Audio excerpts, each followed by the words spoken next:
खरं तर इथे जे सगळे प्रौढ नागरिक आहेत त्यांच्यापेक्षा मला मागे बसलेल्या गणवेशात असलेल्या आणि कदाचित खूप वेळ बसायला लागल्यामुळे कंटाळलेल्या माझ्या विद्यार्थी मित्र मैत्रिणींशी बोलायचं. मी पहिल्यांदा जुन्नरला 1957 साली आलो. तेव्हापासून आत्तापर्यंत दर 4-2 वर्षांनी मी इथे येतोच. या जुन्नर तालुक्यात होत गेलेले बदल इथल्या प्रौढांनी पाहिलेलेच आहेत.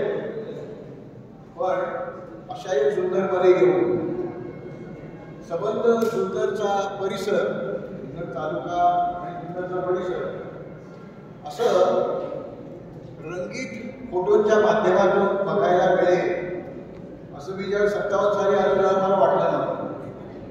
जग किती बदलत आहे आणि ते बदल तुम्ही लोक करताय, त्यामुळे खूप ते महत्वाचं आहे.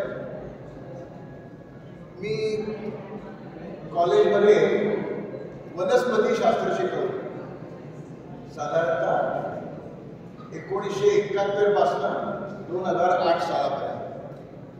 त्यामुळे मी त्याच्यापासून सुरुवात करणार आहे ज्याचा या परिसराशी संबंध आहे.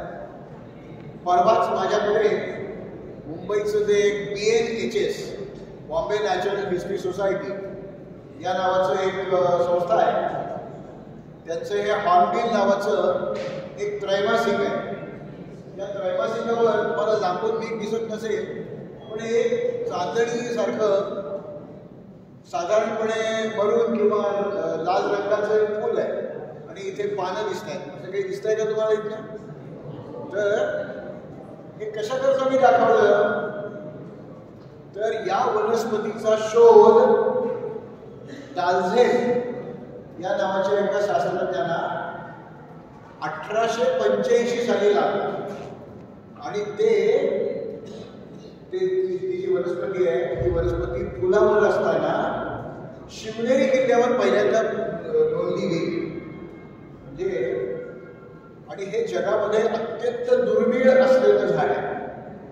आपण सहसा ज्यावेळेस जात असतो शिवनेरीला किंवा आजूबाजूच्या डोंगरांमध्ये त्यावेळेस फुल पटकन दिसणार नाही आपल्याला. याचं कारण त्या कड्यांमध्ये लोंबकळत असलेल्या वनस्पतीला येणारं फुल आहे आणि पाऊस संपला की 1 महिनाभर या वनस्पतीला पानं असतात, नंतर वाळक्या काड्या फक्त शिल्लक असतात. पण ज्याला आम्ही शेड्यूल 1 म्हणजे अत्यंत दुर्मिळ अतिदुर्मिळ अशा वनस्पतीचं एक फूल आहे आणि ही वनस्पती जुन्नर परिसरात शिवनेरी किल्ल्यावरच्या कड्यामध्ये काही 100-150 वर्षांपूर्वी शोधली गेली. ते आपल्याला माहिती असायला पाहिजे. आणि जर शक्य झालं तर तुमच्यापैकी काही लोक डॉक्टर होतील, कोणी इंजिनियर होतील, कोणी गिर्यारोहक होतील, एव्हरेस्टवर जातील, कोणी समुद्र पर्यटन करतील. कारण समुद्र पर्यटनाची परंपरा आहे ती सातवाहन काळामधली काही नाणी ते बापूजी तामाणे नाणी आहेत त्याच्यावर समुद्र पर्यटन दाखवलेलं आहे त्या नाण्यांवर. तर संबंध जगाला समुद्रातनं प्रदक्षिणा घालतील. पण या सगळ्या गोष्टी जुन्नरशी कशा आपल्याला निगडीत करता येतात हे आपल्याला बघायचं. आता माझ्यासारखा एखादा माणूस इथे आला आणि काही सांगायचा प्रयत्न केला एक 10-15 मिनिटं अर्धा तास याच्यापेक्षा जास्त वेळ मी तुमच्याशी नाही संवाद चालू शकणार. पण याच्यासाठी काही उत्तम पुस्तक आहे आणि ती पुस्तकं तुम्ही मुद्दाम बघावीत असं मी म्हणेन. याच्यामध्ये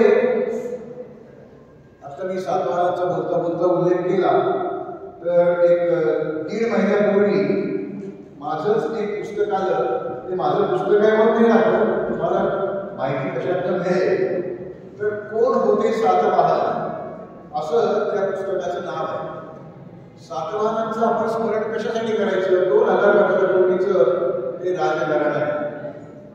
तर भारताच्या इतिहासातली पहिली राज्य करणारी स्त्री नागरिका तिचा या जुन्नरशी संबंध आहे. नाणेघाटामध्ये तिचं शिलालेख आहे. 36 ओळींचा तो शिलालेख आहे आणि भारताच्या शिलालेखांच्या इतिहासामध्ये 0 असा आकडा पहिल्यांदा या नाणेघाटात नोंदवला गेलेला आणि तो लेख नागरिकेचा आहे. तर नागरिकेसाठी एक सम्राज्ञी या भागामध्ये नांदत होती, तिच्या नावाची नाणी आहे. अन्य कुठल्याही सम्राज्ञीची नाणी नाही आपल्याला दिसत, पण तिने आपला पती गेल्यानंतर कित्येक वर्ष आपल्या लहान बाळाला सांभाळून इथे स्वतः राज्य केलेलं आहे. तर असा कुठल्याही गोष्टी तुम्ही विचार करा, जुन्नर तालुक्याचा काही ना काहीतरी संबंध तिथे आहेच. जुन्नरमध्ये जो नाणेघाट आहे त्याच्याबद्दल मी आता बोललो, जुन्नर तालुक्यात नाही आहे पण सीमेवरच आहे. हरिश्चंद्रगड, हरिश्चंद्रगड म्हटल्यानंतर महाराष्ट्रातले ट्रेकर्स तिथे केव्हा तरी जावं अशी इच्छा व्यक्त करतात. तेव्हा ट्रेकिंग याच्यासाठी सुद्धा जुन्नर आणि परिसर हा खूप महत्वाचा परिसर आहे. जुन्नर तालुक्यात जेवढे किल्ले आहेत, जेवढे वैविध्यपूर्ण किल्ले आहेत, तेवढे भारतातल्या कुठल्याही तालुक्यामध्ये नाही. जुन्नरमध्ये भारताचा पहिला वनसंरक्षक म्हणजे chief conservator of forest Gibson, Alexander Gibson, त्याचं स्मारक आहे ते जवळ आहे हिवऱ्याला. त्याचं एक अत्यंत उत्कृष्ट असं म्युझियम तिथे आहे. तो एक स्तंभ आहे, तो स्मारक स्तंभ आहे. ते शेजारी त्यांनी आयुष्यात काय केलं, आपल्या देशासाठी काय केलं, वनस्पती शास्त्रासाठी काय केलं आणि वन राखण्यासाठी काय केलं, याचं दर्शन आपल्याला त्या गिब्सन स्मारकामध्ये मिळतं. शिवनेरी हा किल्ला आपल्याला कुठूनही बघितलं तरी तो शिवनेरी दिसतो. या शिवनेरी किल्ल्यावर देखील सातवाहनांच्या पाऊलखुणा आहे आणि शिवाजी महाराजांचे वडील हे निजामशाहीमध्ये नोकरीला होते. त्या निजामशाहीची स्थापना या शिवनेरी किल्ल्यावर झालेली. तो जो अंबाली गावात होता त्यांनी या निजामशाहीची स्थापना इथे केली. आपल्याला शिवाजी महाराजांचा जन्म इथे आला हे माहिती असतं, पण निजामशाहीसाठी एक सत्ता इथे जन्माला आली, त्याचा प्रारंभ काळ हा इथे होता हे आपल्याला फारच क्वचित माहिती असतं. एखाद्या किल्ल्यावर आपण गेलं की तिथल्या दारांवर, तिथल्या देवळांमध्ये काही आकृती कोरलेल्या दिसतात किंवा काही पुतळे दिसतात, काही शिल्प दिसतात. तर खूप दुर्मिळ असतात. एक गंडभेरुंडाचं शिल्प असतं. गंडभेरुंड हा 2 माना असलेला एक गरुडासारखा पक्षी आहे. पक्षी आहे, असा काही पक्षी तरी नसतो, पण ते इथल्या काही राजांचं राजचिन्ह होतं. आजही आपण जर कर्नाटकाच्या ज्या बसेस, कर्नाटकातली एस टी आपल्याकडे ज्या येते ते एस टीवर देखील ते गंडभेरुंडाचं चित्र असतं. तर गंडभेरुंड हा आपल्या मिथकामध्ये, पुराणांमध्ये त्याचं खूप महत्त्व सांगितलेलं आहे. ते मी आता सांगत बसणार नाही तुम्हाला, पण ते चित्र, ते शिल्प या शिवनेरी किल्ल्यावर 3ऱ्या दरवाज्यावर आपल्याला बघायला मिळतं. शरवाची शिल्प आहेतच, पण हेही आहे. या ठिकाणी आणखी काही गमती जमती आहेत ज्या तुम्हाला सगळ्यांना माहिती असायला पाहिजे. आता इथे या फलकावर एक हत्तीसारखा प्राणी दाखवलेला आहे. तो कशा करता आहे, किती वर्षापूर्वीचा आहे तो. आपल्या हत्तीला काही एवढे लांब सुळे नसतात, मर्यादित असतात. मॅस्टरडॉन या नावाचा एक हत्ती या परिसरामध्ये 5 ते 7 लाख वर्षापूर्वी वावरत होता. आणि इथे बोरी म्हणून जे गाव आहे, साळवाडी आणि बोरी, तिच्या साळवाडीमध्ये सापडलेलं आहे. त्या साळवाडीमध्ये एक पांढऱ्या मातीचा थर जवळजवळ 1 मीटर उंचीचा आपल्याला बघायला मिळतो. त्याला टेफरा असं म्हणतात. ही टेफरा भारतात तयार झालेली नाही आहे. इंडोनेशियामध्ये 7 लाख वर्षांपूर्वी एक ज्वालामुखी जागृत झाला. त्यातनं जे लावाचे कण, तुषार हवेमध्ये 10-12 किलोमीटर वर गेले, त्याचा एक ढग तयार झाला आणि तो ढग इंडोनेशियातून विषुववृत्त ओलांडून कर्कवृत्तच्या जवळ या बोरी गावामध्ये ही सगळी धूळ साचली. ही 7 लाख वर्षापूर्वीची गोष्ट आहे. त्या टेफराच्या थराखाली ती पांढऱ्या माती दिसते, त्याच्या खाली या मॅस्टेडॉनची हस्तिदंत आणि काही हाडं ही सापडलेली आहे. त्यामुळे आपण कोणत्याही कालखंडाचा, कोणत्याही जीवनाच्या भागाचा विचार करायला लागलो तर ते जुन्नरपर्यंत आपल्याला जोडता येईल.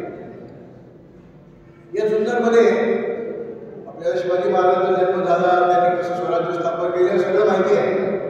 पण याच जुन्नरमध्ये ज्याला आपण हापूस बाग म्हणतो, तर त्या परिसरात कदाचित ती पूर्वी हापूस बाग असेल तर मेहेर कुटुंब यांच्या मालकीची जी जागा आहे, मलिक अंबरनी स्वतःचा एक वाडा बांधला होता. 1605 ते 1610 या काळामध्ये तो बांधला.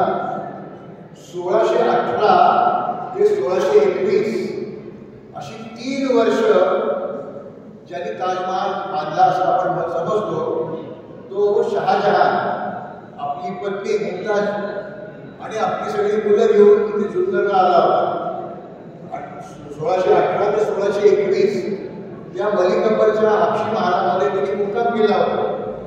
त्यावेळेला कोणाला कल्पना नव्हती की हा महाल औरंगजेब 2.5 वर्षाचा मुलगा, त्याचा शत्रू शिवाजी महाराज या किल्ल्यावर जन्म घेतील हे त्याला माहीत नव्हतं. औरंगजेब देखील बादशाहला कोणाला माहीत नव्हतं.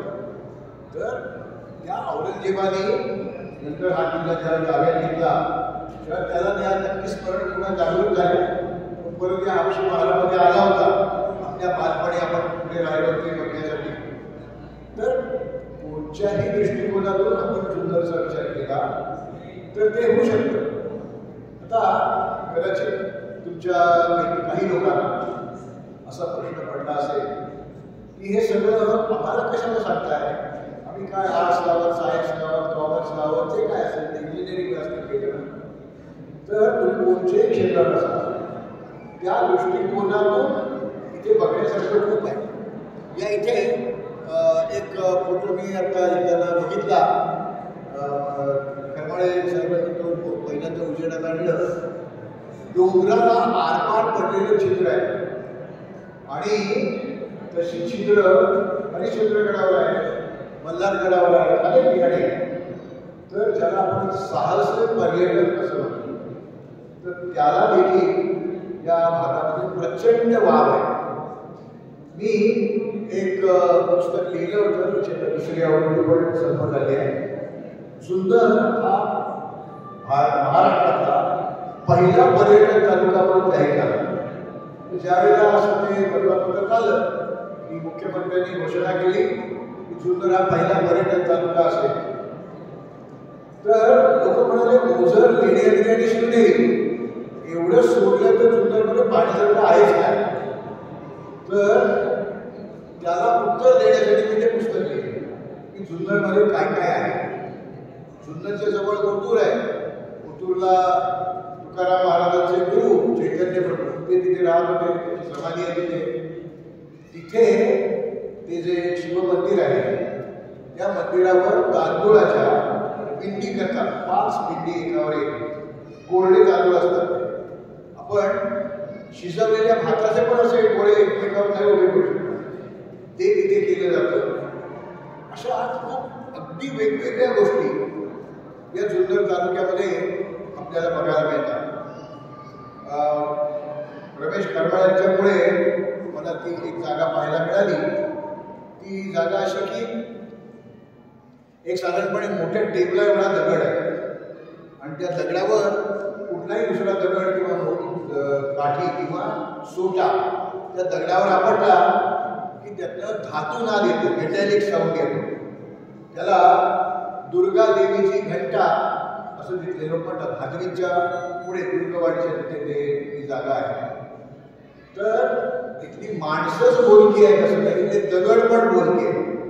तर बोलके दगड असणारा प्रदेश म्हणजे जुन्नर असं आपल्याला म्हणता येईल. तर या जुन्नरमध्ये जेवढी लेणी आहे तेवढी उभ्या महाराष्ट्रात एवढ्या एका संख्येने अन्य कुठेही नाही. त्यातली काही लेणी ही समूहाने आहे, काही एकूटवाणी आहे आणि तरी देखील ती जाऊन पाहण्यासारखी आहे. तुम्ही जर जुन्नरमध्ये राहता तिथला मधमाशांचा त्रास आहे तो आहे, पण तरी सुद्धा तुम्ही सगळी लेणी पाहिली पाहिजे की ते केव्हा जावं केव्हा जाऊ नये, तिथे कसं वागावं काय करू नये हे तुम्ही बरोबर आलेल्या लोकांना सांगितलं पाहिजे. लेणी पाहायला जायचं म्हटल्यानंतर अत्तर लावून काहीतरी अंगावर स्प्रे करून तुम्ही जर ती लेणी दाखवायला पाहायला गेला तर मधमाशा चौकात फार भडक रंगाचे कपडे घालून गेला तरी त्याचा त्रास होतो, खूप आरडाओरडा केला तरी त्याचा त्रास होतो. ही लेणी नुसती 1 2 3 4 असे नाही पाहिजे. या ठिकाणी हे असं का आहे? इथे असंख्य शिलालेख. माझं एक शिवनेरी नाणेकार हरिश्चंद्रगड असं एक पुस्तक आहे, त्याच्यामध्ये मी इथल्या शिलालेखांबद्दल लिहिते. ते शिलालेख आपल्याला वाचता नाही आहे, कारण ते ज्या लिपीत लिहिले ती लिपी आपल्याला वाचता येते. ती ब्राह्मी लिपी ती तुम्ही शिकून घेतली पाहिजे. आणि ब्राह्मी लिपी शिकायला जास्तीत जास्त 1 आठवडा, खरं 3-4 दिवस पुरतात, 1 आठवड्यात तुम्हाला ब्राह्मी लिपी वाचता येते लिहिता येते.